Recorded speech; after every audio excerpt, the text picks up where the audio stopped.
की, भारत माता की, छत्रपती शिवाजी महाराज की, धर्मवीर छत्रपती संभाजी महाराज की, जय भवानी, जय भवानी। हिंदवी स्वराज्याचे संस्थापक छत्रपती शिवरायांना मानाचा मुजरा करतो। भारतीय राज्यघटनेचे शिल्पकार भारतरत्न डॉक्टर बाबासाहेब आंबेडकर यांना मानवंदना अर्पित करतो। आज मुंबई ते सोलापूर या विमान सेवेच्या शुभारंभाकरता मंचावर उपस्थित असलेले भारत सरकारचे नागरी उड्डयन राज्यमंत्री श्री मुरलीधर मोहोळजी, आपल्या सोलापूर जिल्ह्याचे अत्यंत कार्यक्षम पालकमंत्री आणि ज्यांचा आज जन्मदिवस आहे असे जयकुमार गोरेजी,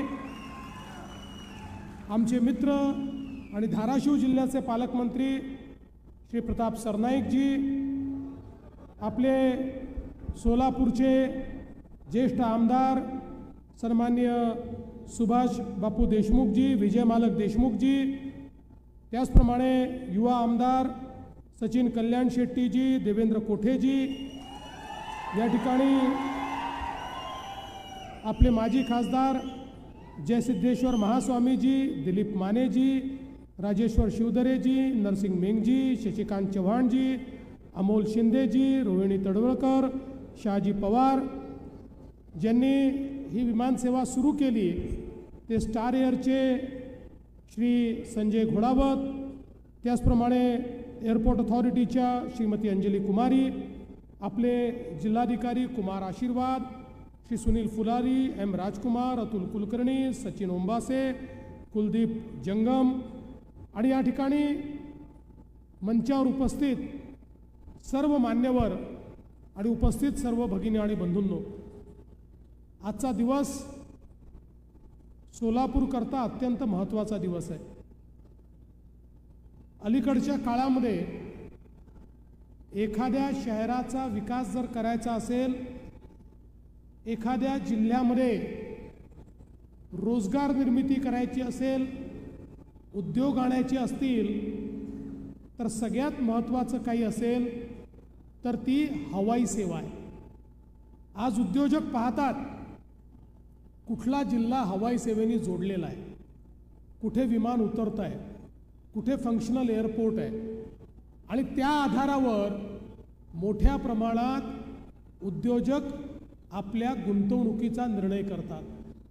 आज आपण पाहतोय मोठ्या प्रमाणात निर्यात सुरू झालेली आहे। वेगवेगळ्या प्रकारे आपण जगाच्या मार्केटशी जोडलो जातो आणि अशा सगळ्या परिस्थितीमध्ये जर आपल्याला विकासाकडे जायचं असेल तर फंक्शनल एअरपोर्ट असणे आणि एअर कनेक्टिव्हिटी असणे हे अत्यंत महत्त्वाचं असतं। आणि या सोलापूरमध्ये तर अनेक वर्षांपासनं एअरपोर्ट होतं, पण ते एअरपोर्ट चालत नव्हतं। पहिल्यांदा अनेक वर्षापूर्वी एअर सेवा सुरू झाली, ती 7 दिवसात बंद झाली। 2009 साली सुरू झाली, मग ती पुन्हा बंद झाली। अशा पद्धतीनं या ठिकाणी एअर सेवा, हवाई सेवा ही काही सुरू होऊ शकत नव्हती। आणि मग अशा परिस्थितीमध्ये 2014 नंतर आम्ही हा प्रयत्न सुरू केला की सोलापूरसारखं महत्त्वाचं शहर, याच्या आसपास कुठेही फंक्शनल एअरपोर्ट नाही आणि जोपर्यंत इथलं एअरपोर्ट आपण सुरू करत नाही तोपर्यंत हा शहर आणि हा जिल्हा, जो पर्यटनाच्या दृष्टीने देखील अत्यंत महत्त्वाचा जिल्हा आहे, एकीकडे या ठिकाणी ही संतभूमी आहे, पंढरपूरला पांडुरंग आहे, इकडे सिद्धरामेश्वर आहेत, बाजूला त्या ठिकाणी आई तुळजाभवानी आहे, सगळी शक्तिपीठं जिथे आहेत त्या ठिकाणीही एअर कनेक्टिव्हिटी नसली तर जी काही भक्तमंडळी देशभरातनं यायची असतात ती येत नाहीत किंवा त्यांच्या येण्याचा ओघ हा कमी होत असतो। आणि म्हणून हे एअरपोर्ट सुरू केलं पाहिजे हा प्रयत्न आम्ही सुरू केला। त्याच्यामध्ये जेव्हा एअरपोर्ट अथॉरिटीची चर्चा झाली त्यावेळेस त्यांनी सांगितलं आम्ही एअरपोर्टचं काम हाती घ्यायला तयार आहोत, त्याचं नूतनीकरण करायलाही तयार आहोत, पण जोपर्यंत चिमणी जी साखर कारखान्याची आहे ती तुम्ही हटवत नाही तोपर्यंत आम्हाला हे सुरू करता येणार नाही. आणि मग एक लंबी लढाई कोर्टामध्ये सगळीकडे ती झाली. खरं म्हणजे आम्ही पण हे समजावून सांगितलं की साखर कारखानाही महत्त्वाचा आहे, त्यामुळे त्याची चिमणी हटवणं हे काही आमचं प्राथमिकता नाही आहे. पण जर एक चिमणी हटवल्यामुळे एअरपोर्ट सुरू होणार असेल तर आपण ते केलं पाहिजे, कारण चिमणी बाजूला बांधली जाऊ शकते पण एअरपोर्ट सुरू झालं तर किती मोठ्या प्रमाणात आपल्या सोलापूरचा विकास होईल याची आपल्याला कल्पना आहे.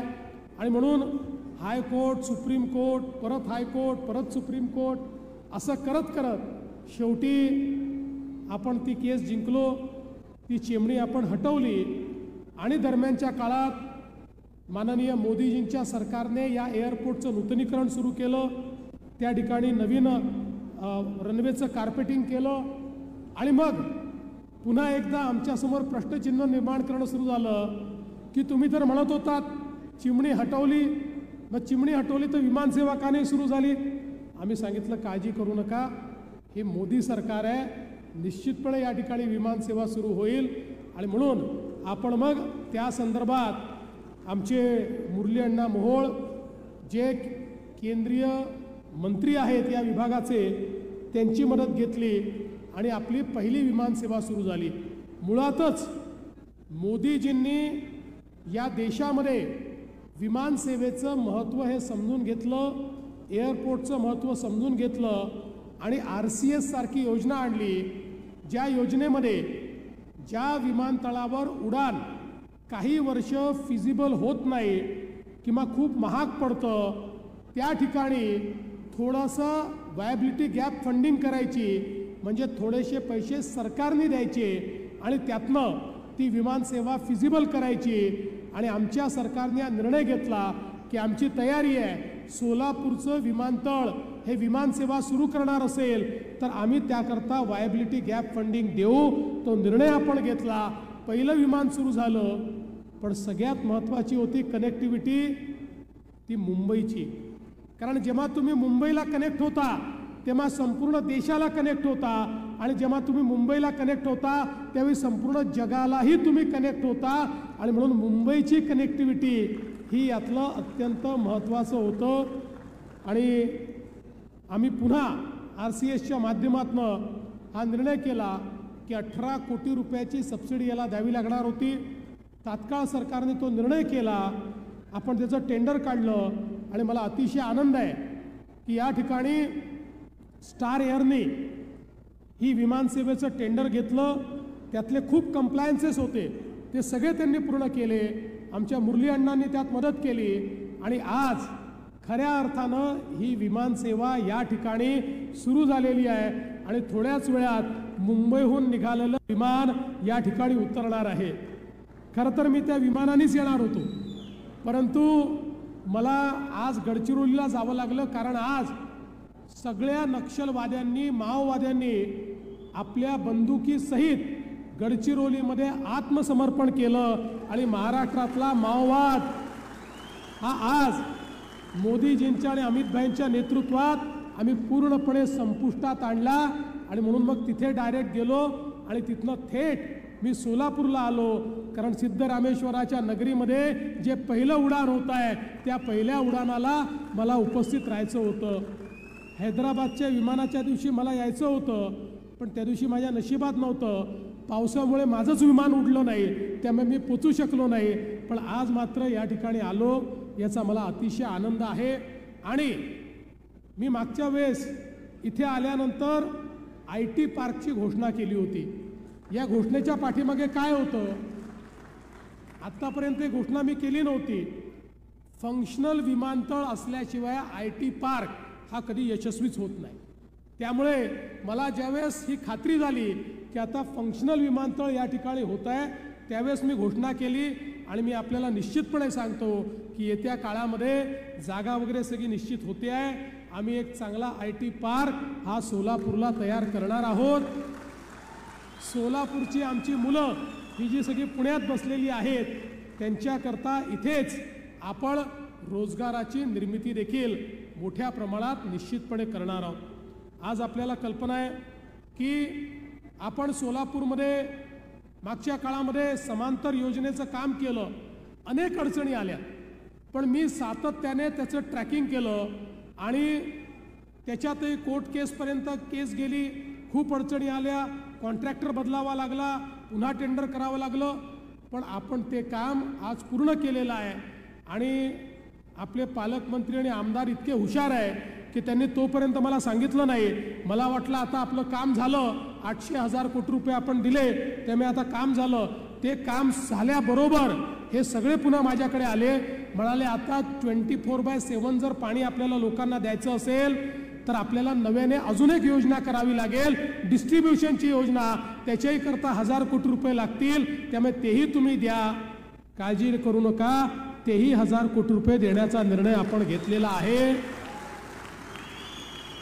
सोलापूरमध्ये प्रत्येक घरी दररोज न चुकता चांगला वॉटर सप्लाय आला पाहिजे याचं प्लॅनिंग आता आपण केलेलं आहे। त्यामुळे काही वर्षांमध्ये 2-3 वर्ष याला लागतील, कारण हे काम खूप मोठं काम असतं, एवढी पाईपलाईन टाकायची, टाक्या बांधायच्या, पण हे काम पूर्ण झाल्यानंतर सोलापूरही त्या शहरांमध्ये येईल ज्या शहरांमध्ये आमच्या माता भगिनींना नळ उघडला की पाणी मिळतं, त्यांना त्रास सहन करावा लागत नाही, असं सोलापूर हे आपण तयार करणार आहोत। आणि म्हणून आज या निमित्ताने मी सांगतो, सोलापूर हे आमचं दक्षिणेकडे जाणारं गेटवे आहे। सोलापूर एक असं शहर आहे की एका एअरपोर्टमुळे आणि आमच्या शक्तीपीठ सारख्या कनेक्टिव्हिटीमुळे आज पंढरपूर असेल, आज या ठिकाणी सोलापूर असेल, आज या ठिकाणी तुळजापूर असेल, ही सगळी शक्तीपीठं आपली ही जोडली जाणार आहेत। आणि मी तुम्हाला दाव्यानं सांगतो, ही सगळी कनेक्टिव्हिटी झाल्यानंतर इथे येणाऱ्या भाविकांची संख्या ही 3 पटीने वाढेल आणि त्यातनं मोठ्या प्रमाणात रोजगाराची निर्मिती देखील होईल। यावेळी खरं म्हणजे आपल्याला मला सांगितलं पाहिजे की मोदीजींनी काय केलं हे तर आमच्या मुरली अण्णांनी सांगितलं की एअरपोर्टची संख्या इतकी वाढवली, पण त्याहीपेक्षा आपल्या देशाची निर्मिती किंवा स्वातंत्र्य झाल्यापासनं जी विमानसेवा झाली तेव्हापासनं 2014 पर्यंत एकूण विमानांनी फिरलेल्या प्रवाशांची संख्या होती 10 कोटी, म्हणजे 50, 60, 70 वर्षात 10 कोटी, आणि गेल्या 10 वर्षामध्ये विमानाने फिरलेल्या लोकांची संख्या झाली अतिरिक्त 23 कोटी, म्हणजे 10 कोटीच्या ऐवजी 23 कोटी लोक आता विमानाने फिरायला लागले। म्हणजे सामान्य माणसालाही विमानाचं स्वप्न हे दाखवण्याचं काम मोदीजींनी केलं आहे। आज या निमित्ताने मला याही गोष्टीचा आनंद आहे की आपण या ठिकाणी 5 पोलीस ठाण्यांच्या इमारतीचंही उद्घाटन केलं आहे। बार्शी तालुका, कुर्डुवाडी, पांगरी, वैराग, बोहोळ अशा या सगळ्या पोलीस स्टेशनची नवीन इमारत आपण दिली आहे। मोठ्या प्रमाणात पोलिसांची घरं आपण तयार करतो, पोलिसांचं एक चांगलं इन्फ्रास्ट्रक्चर हे या ठिकाणी तयार करण्याचं काम आपलं चाललेलं आहे। आणि मला विश्वास आहे की चांगल्या प्रकारचं इन्फ्रास्ट्रक्चर दिलं तर पोलिसांचं काम देखील चांगलं होतं आणि कायदा सुव्यवस्थाही चांगली होते, आणि कायदा सुव्यवस्था चांगली झाली तर गुंतवणूक येते, रोजगाराची निर्मिती होते।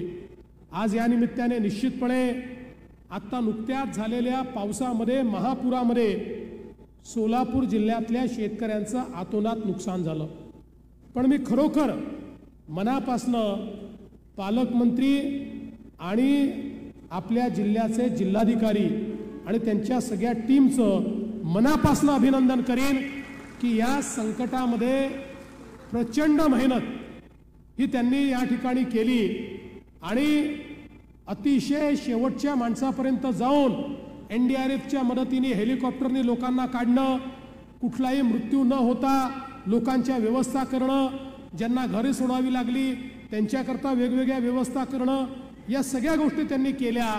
आणि आताही आमच्या शेतकऱ्यांना कदाचित ही दिवाळी जड जाईल म्हणून प्रत्येक शेतकऱ्याकडे आणि आमच्या प्रत्येक बहिणीकडे त्या ठिकाणी दिवाळीच्या निमित्ताने एक भेट, त्यांच्या घरी सर्व प्रकारचा शिधा त्यांच्याकरता सर्व प्रकारच्या व्यवस्था हे पोचवण्याचं काम देखील या ठिकाणी त्यांनी केलेलं आहे। म्हणून त्यांचं मी अतिशय विशेष या निमित्ताने अभिनंदन करतो।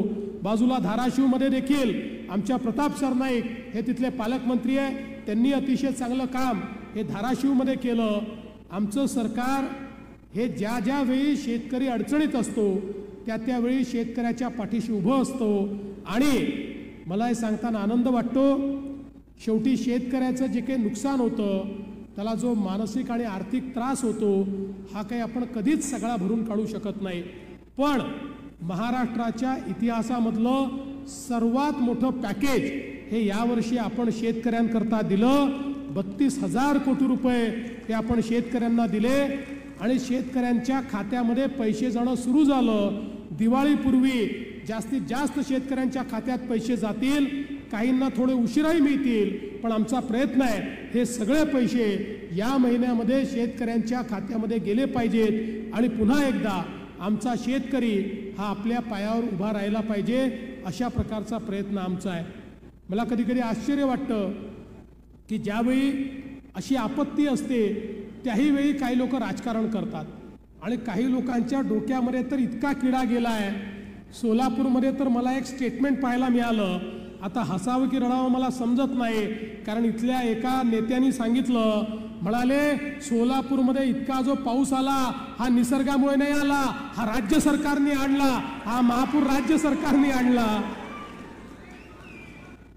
काही हरकत नाही, त्यांना एक फूल द्या आणि गेट वेल सून सांगा।